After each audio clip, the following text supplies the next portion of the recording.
Alameda County Public Health presents a Command Summary Update for 60-Day Anthrax Response.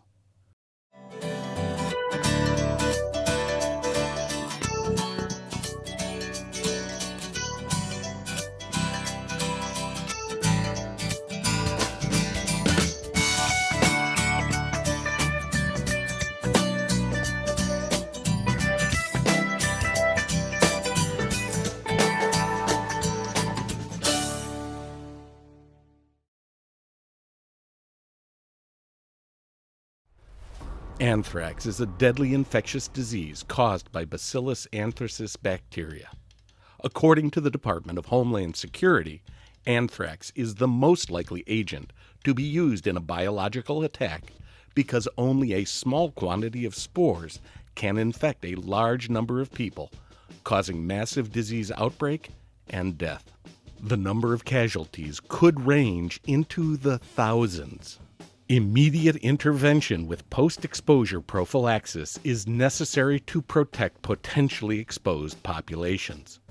Because of the public health threat posed by an anthrax event, national experts have evolved a multi-phase plan that depends on your leadership in command roles to be effective.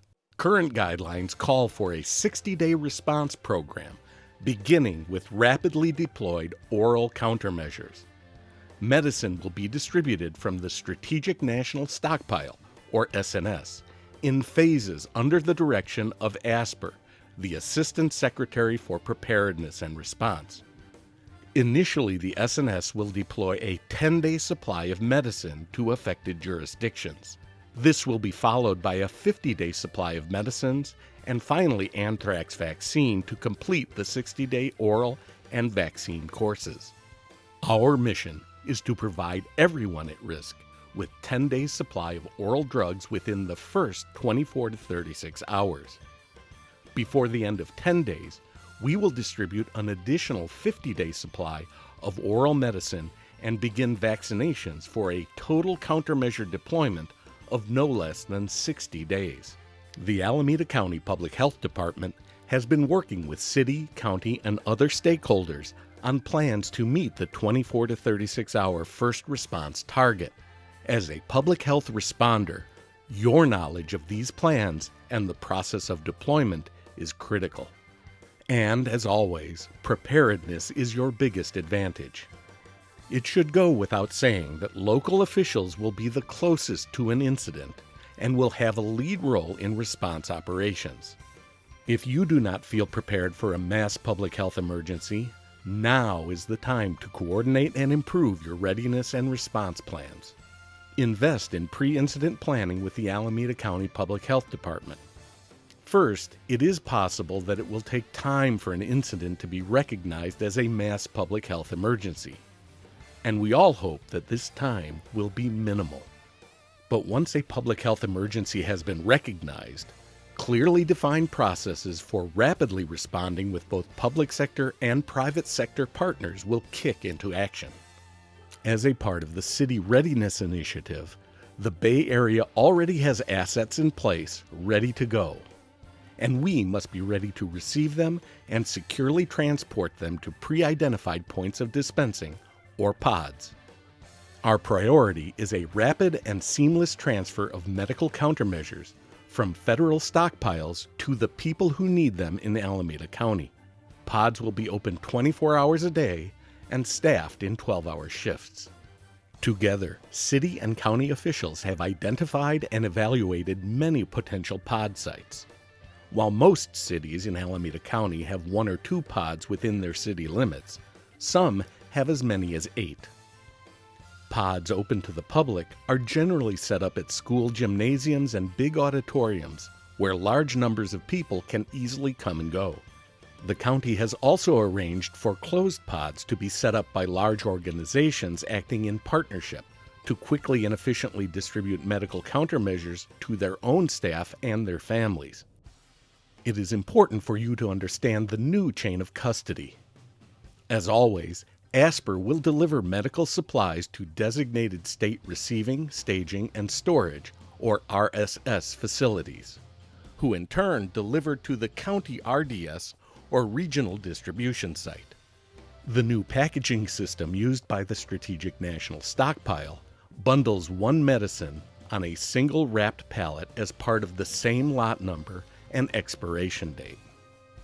This allows us to deploy full pallets of medicine much faster. We no longer have to break down and scan every container to match lot numbers with individuals. If we know where a person received their medicine, we will automatically know their lot number. Of course, it also makes it that much more important to track the pallet lot numbers correctly. This strategy of providing preventative medicine to the exposed while still healthy is called post-exposure prophylaxis, or PEP. The most extreme bioterrorism threat, and the standard for which we train, is biological attack using anthrax. Bioterrorism is the intentional release of viruses, bacteria, or other germs that can sicken or kill people, livestock, or crops. In any biological attack, time is critical. In vulnerable individuals, anthrax symptoms may begin to appear as early as one day. So in an anthrax attack, emergency treatment must begin as soon as possible. Mass distribution of prophylaxis needs to be completed within 24 to 36 hours. Planning to treat an entire urban community within the target of 24 to 36 hours is a significant challenge that requires everyone to perform their duties quickly and efficiently. Simply said, the more people who we treat in the shortest amount of time, the more lives we potentially save. But be aware that to make this happen, you will need to change your normal operating procedures. In the event of a release of weaponized or aerosolized anthrax, we may need to distribute medicine to everyone in the county, both citizens and visitors. In Alameda County, this means treating 1.7 million people in under 2 days. To aid in this mission, whenever possible, first responders and their families will be given priority access to medicine. As soon as supplies arrive, you'll immediately be provided medicine for yourself and, if take-home prescriptions are involved, additional medicine for those living in your household. But you must remember that in emergencies, communications and transportation may be limited. If for any reason you are cut off from home, you can help your family most by ensuring the fastest care for everyone in your area, and trusting that your family will be receiving the same from others. Your public health officials will be your first resource for information. And while you may not be in the habit of including them in all of your responses, it is critical that you embed them in your command chain during a bioterrorism response. Now let's look more closely at the 60-day emergency response plan. Within 12 hours of the decision to deploy, ASPR and the state will deliver S&S shipments to the County Health Department's Regional Distribution Site, or RDS.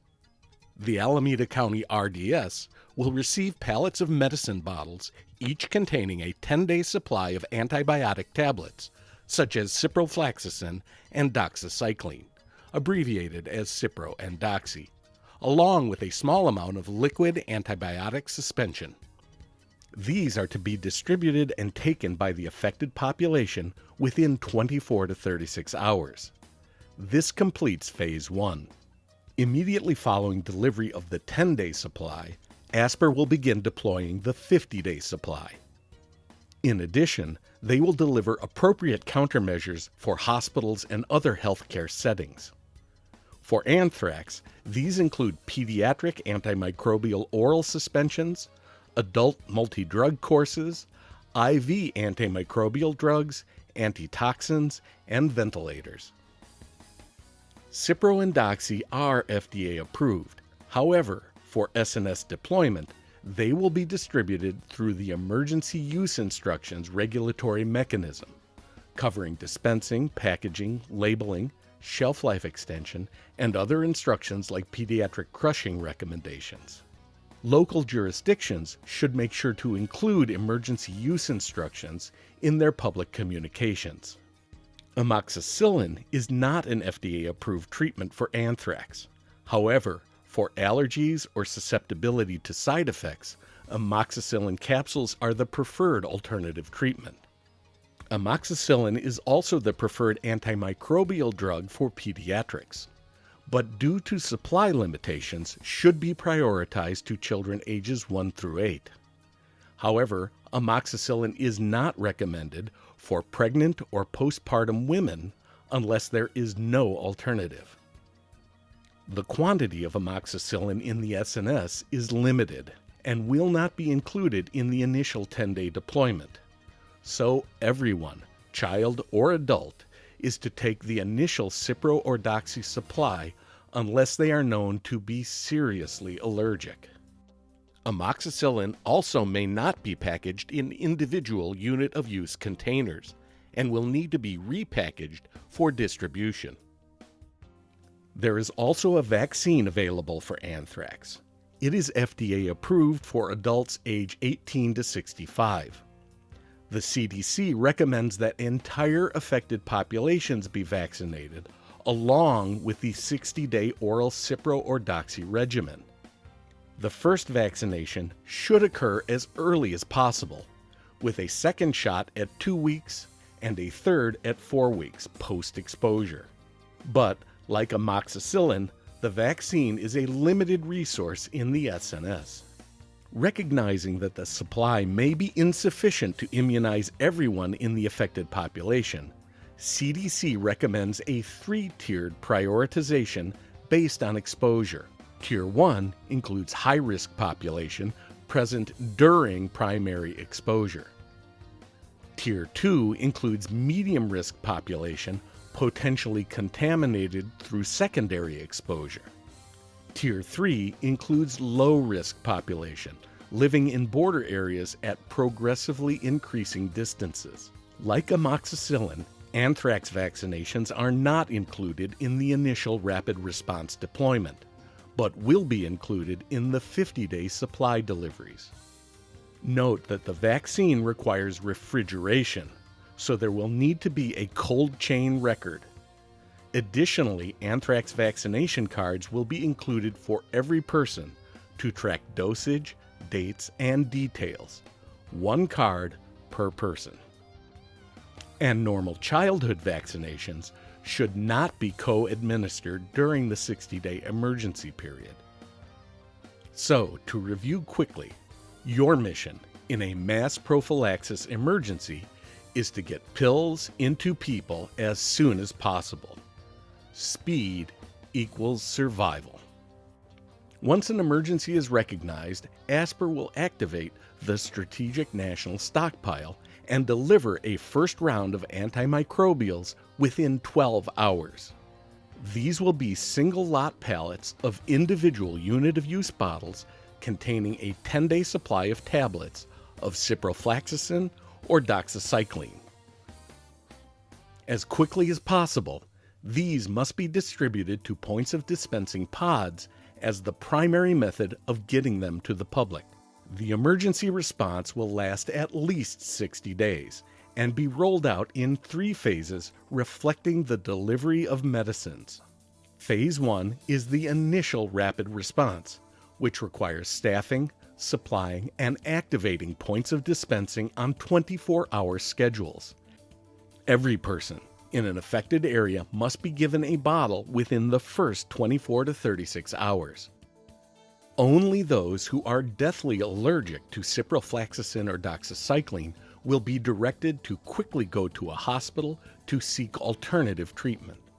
Immediately following the delivery of the 10-day supply, the SNS will begin delivering 50-day unit-of-use bottles of ciprofloxacin or doxycycline. Phase 2 of the emergency response covers the remaining days of the initial 10-day period, during which pods must finish distributing the 50-day unit-of-use supplies. These must also be distributed to the entire population before the 10-day supply is used up. Children may require adjusted amounts and tablets to be crushed in order to get their proper dosages. Pediatric dosage and crushing information is available from the CDC website, but should also be made easily available locally and at pods. The regional distribution site will be busy distributing appropriate healthcare support supplies, including pediatric oral suspensions, adult IV drugs and antitoxins, and ventilators. At the same time, available supplies of amoxicillin and anthrax vaccine will arrive and need to be repackaged, prioritized, and distributed according to jurisdictional needs. And the RDS, local transports, and the pods will all need to be prepared for secure cold chain storage and transfer. Refrigerated vehicles and portable refrigeration units will need to be deployed along with cold packs and coolers. Phase 3 of the emergency response provides continuing support for the remaining 50 days of the treatment cycle. The RDS will be busy distributing supplies according to the priority directions from the Emergency Operations Center. Subsequent refrigerated vaccines will be delivered along with shifting resource allotments of emergency medicines and equipment like ventilators. The pods will be busy administering vaccines and replacing lost or damaged 50-day Doxy and Cipro supplies. Maintaining the functions of the pods may become the easiest parts of the emergency to manage as hospitalization and death become increasing concerns. We already know that people respond differently to anthrax depending on exposure and their immune systems. For especially vulnerable people, 24 hours may even be too late for effective countermeasures. The tragedy of loss of life may quickly become the primary focus of the command response. It is impossible to predict. But whatever occurs, understanding and preparing for the process outlined here, and then fulfilling it to the best of your ability, will make all the rest that follows easier to address. It also goes without saying that communicating this process to the public is another critical component of the response, not addressed here. As for the conclusion of the 60-day course of response measures, closing the emergency facilities and proceeding as needed will occur according to protocol. Once delivered, medical countermeasures become the property of the jurisdiction to which they are sent and cannot be returned to the national stockpile.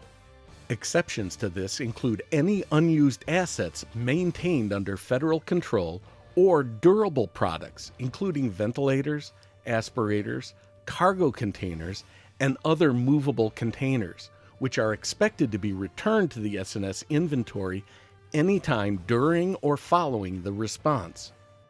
We hope this information has been helpful. The Alameda County Public Health Department thanks you for watching this presentation. Additional training for General Overview and RDS staff, along with individual section leaders, is available in other modules. Your participation and continued training for public health disaster response helps ensure that we are as ready as we can be when our citizens and our communities need us. This video series was brought to you by the Alameda County Public Health Department Office of Emergency Preparedness and Applied Creative Training.